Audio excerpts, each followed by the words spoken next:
अस्सलामु अलैकुम वरहमतुल्लाहि वबरकातुहू।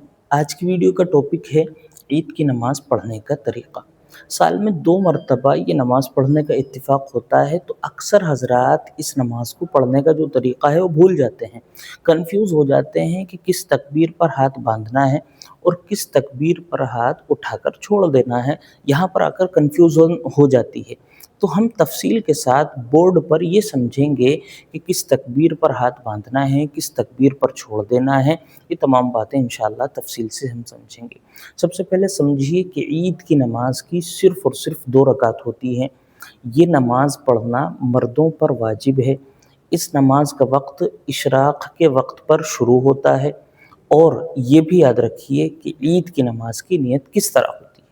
ईद की नमाज़ की नियत करने के लिए कोई बहुत ज़्यादा घोड़े दौड़ाने की ज़रूरत नहीं है।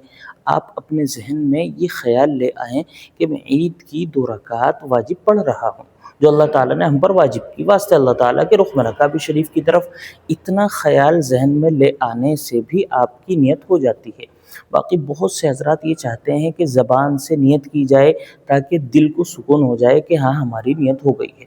तो आप किन अल्फ़ाज़ में नियत करेंगे समझ लीजिए। नियत करता हूँ मैं 2 रकात नमाज़ ईद वाजिब 6 ज़ाइद तकबीरों के साथ। नियत करता हूँ मैं 2 रकात नमाज़ ईद वाजिब 6 ज़ाइद तकबीरों के साथ, वास्ते अल्लाह ताला के रुख़ में रखा काबा शरीफ की तरफ पीछे इस इमाम के।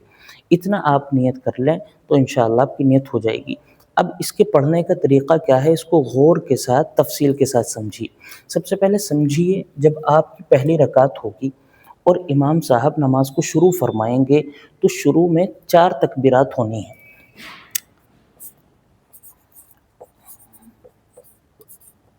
तकबीर, तकबीर, तकबीर, तकबीर। तकबीर 1, तकबीर 2, तकबीर 3 और तकबीर 4। ये शुरू में 4 तकबीरात होंगी। किस तकबीर पर हाथ बांधना है, किस तकबीर पर छोड़ना है, ये तफ़सील के साथ समझना है। ये सबसे पहली जो तकबीर है, ये है तकबीर तहरीमा।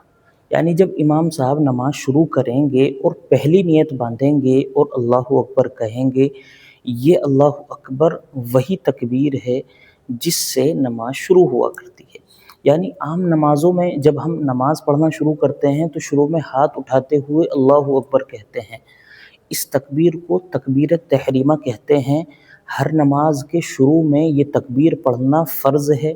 अगर किसी शख्स ने सिर्फ़ हाथ उठाए, मुँह से ज़बान से अल्लाहु अकबर नहीं कहा, तो उसकी नमाज़ शुरू नहीं होती, क्योंकि ये तकबीर तहरीमा है। नमाज इससे ही शुरू होगी, इसके बग़ैर शुरू नहीं होगी। तो ये पहली जो तकबीर है, ये तकबीर तहरीमा है। यानी जो आम नमाज़ों में तकबीर होती है जिससे हम नमाज़ शुरू करते हैं, ये वही तकबीर है। इसको तकबीर तहरीमा कहते हैं और इस तकबीर का हर मुक़्तदी, हर इमाम, हर एक नमाज़ पढ़ने वाले को कहना फ़र्ज़ है। अगर वो नहीं कहेगा तो उसकी नमाज़ शुरू नहीं होगी।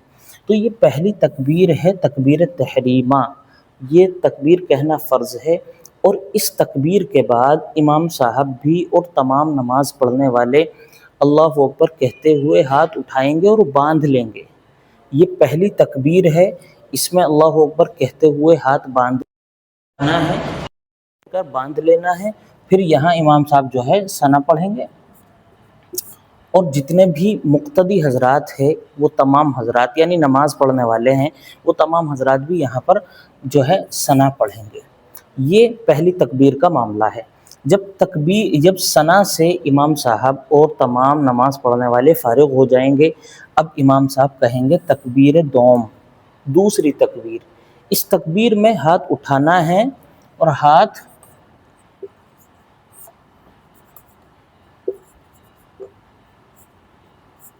छोड़ना है। इस तकबीर में हाथ उठाना है और छोड़ना है। इसी तरह ये नंबर 3 की तकबीर जब आएगी, इसमें भी हाथ छोड़ना है। اس میں بھی تکبیر میں ہاتھ چھوڑنا ہے، اس پہلی تکبیر میں ہاتھ باندھنا ہے، اس تکبیر میں ہاتھ چھوڑنا ہے، اور تیسری تکبیر میں بھی ہاتھ چھوڑنا ہے۔ اب یہ بھی جو چوتھی تکبیر آئے گی، اس تکبیر میں ہاتھ باندھنا ہے، اس تکبیر میں ہاتھ باندھنا ہے۔ اب سمجھیے یہ 4 تکبیرات ہوئی۔ یہ پہلی تکبیر تکبیر تحریمہ ہے، اس میں ہاتھ اٹھائیں گے اور باندھ لیں گے۔ دوسری تکبیر میں ہاتھ اٹھائیں گے اور ہاتھ چھوڑ دیں گے۔ تیسری تکبیر میں ہاتھ اٹھائیں گے اور ہاتھ چھوڑ دیں گے، اور چوتھی تکبیر میں ہاتھ باندھ لیں گے۔ اب یہ سمجھ لیے یہ تو ہے تکبیر تحریمہ، پہلی جو تکبیر ہے۔ اس کے علاوہ یہ تینوں تکبیریں یہ عید کی تکبیر ہیں، جو کہتے ہیں نا عید کی 6 زائد تکبیروں کے ساتھ۔ اب یہ چاروں تکبیریں ہو جائیں گی۔ اب امام صاحب جو ہے سورہ فاتحہ پڑھیں گے، سورہ فاتحہ پڑھ کر کوئی سورت پڑھیں گے، اور اس کے بعد پوری نماز، پوری رکعت عام رکعتوں کی طرح ہوگی۔ یعنی جب امام صاحب سورت پڑھ کر فارغ ہو جائیں گے تو رکوع کریں گے، رکوع کے بعد قومہ ہوگا، اس کے بعد پہلا سجدہ ہوگا، پھر سجدے کے بعد بیٹھیں گے، پھر دوسرا سجدہ ہوگا۔ اس طرح جو ہے ایک رکعت مکمل ہو کر اب آ جائیں گے ہم دوسری رکعت پر۔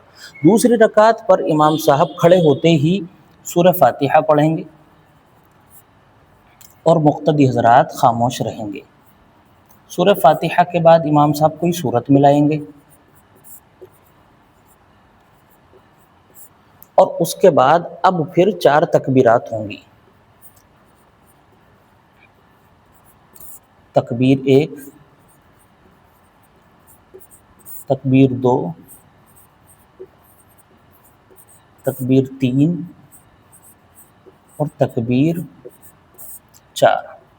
1، 2، 3 اور 4، یہ 4 تکبیر ہوں گی۔ سب سے پہلے سمجھیے جب دوسری رکعت شروع ہوگی تو امام صاحب شروع ہوتے ہی سورہ فاتحہ شروع کریں گے، اور اس کے بعد کوئی سورت ملائیں گے۔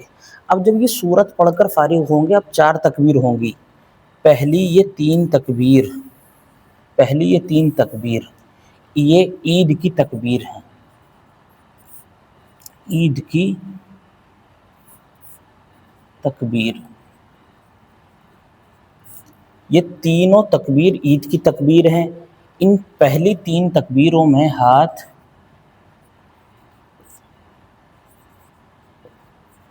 چھوڑ دیں گے۔ یہ جو پہلی 3 تکبیر ہیں، تکبیر 1، تکبیر 2، تکبیر 3، ان تینوں تکبیروں میں ہاتھ اللہ اکبر کہتے ہوئے اٹھائیں گے اور چھوڑ دیں گے، اللہ اکبر کہتے ہوئے اٹھائیں گے اور چھوڑ دیں گے، اللہ اکبر کہتے ہوئے اٹھائیں گے اور چھوڑ دیں گے۔ اب جب یہ چوتھی تکبیر امام صاحب کہیں گے، یہ تکبیر رکوع والی تکبیر ہے جیسے عام نمازوں میں ہوا کرتی ہے۔ جب یہ چوتھی تکبیر امام صاحب کہیں گے تو بغیر ہاتھ اٹھائے ڈائریکٹ اللہ اکبر کہتے ہوئے رکوع میں چلے جائیں گے۔ یہ ہے عید کی نماز پڑھنے کا طریقہ۔ اس کے بعد پھر عام نماز جو ہے باقی پوری ایسی ہوگی، رکوع کے بعد جو ہے قومہ ہوگا، اس کے بعد سجدہ اور التحیات وغیرہ پڑھ کر سلام پھیر دیا جائے گا اور نماز مکمل ہو جائے گی۔ تو یہ ہے عید کی نماز پڑھنے کا طریقہ۔ پہلی رکعت میں 4 تکبیرات ہوں گی، پہلی تکبیر میں ہاتھ باندھ لیں گے، باقی جو 3 تکبیرات ہیں ان میں سے بیچ کی جو 2 تکبیریں ہیں ان میں ہاتھ اٹھائیں گے، چھوڑ دیں گے، اور چوتھی تکبیر میں ہاتھ باندھ لیں گے۔ اس طرح پوری رکعت ہو جائے گی۔ اب پھر جو ہے دوسری رکعت میں امام صاحب سورہ فاتحہ پڑھیں گے، اس کے بعد کوئی سورت ملائیں گے، اور جب سورت ملا کر فارغ ہو جائیں گے تو 4 تکبیرات ہوں گی۔ پہل کی جو 3 تکبیرات ہیں ان میں اللہ اکبر کہتے ہوئے ہاتھ اٹھائیں گے اور چھوڑ دیں گے، اور جو چوتھی تکبیر ہوگی اس میں اللہ اکبر کہیں گے، ہاتھ نہیں اٹھائیں گے، بغیر ہاتھ اٹھائے اللہ اکبر کہتے ہوئے رکوع میں چلے جائیں گے۔ رکوع کے بعد پوری نماز عام نماز کی طرح ہوگی جس طرح کے ہوا کرتی ہے۔ تو یہ عید کی نماز پڑھنے کا طریقہ سمجھانے کی ایک چھوٹی سی کوشش کی گئی ہے۔ امید ہے کہ آپ کو سمجھ میں آ گیا ہوگا۔ اگر سمجھ میں آ گیا تو بہت اچھی بات، کوئی بات رہ گئی ہے تو کمنٹ ضرور کریں، اور کوئی بات کسی بھی طرح کی پوچھنی ہو پلیز ضرور آپ کمنٹ کریں، انشاءاللہ آپ کے سوال کا تفصیل کے ساتھ جواب دیا جائے گا۔ السلام علیکم ورحمۃ اللہ وبرکاتہ۔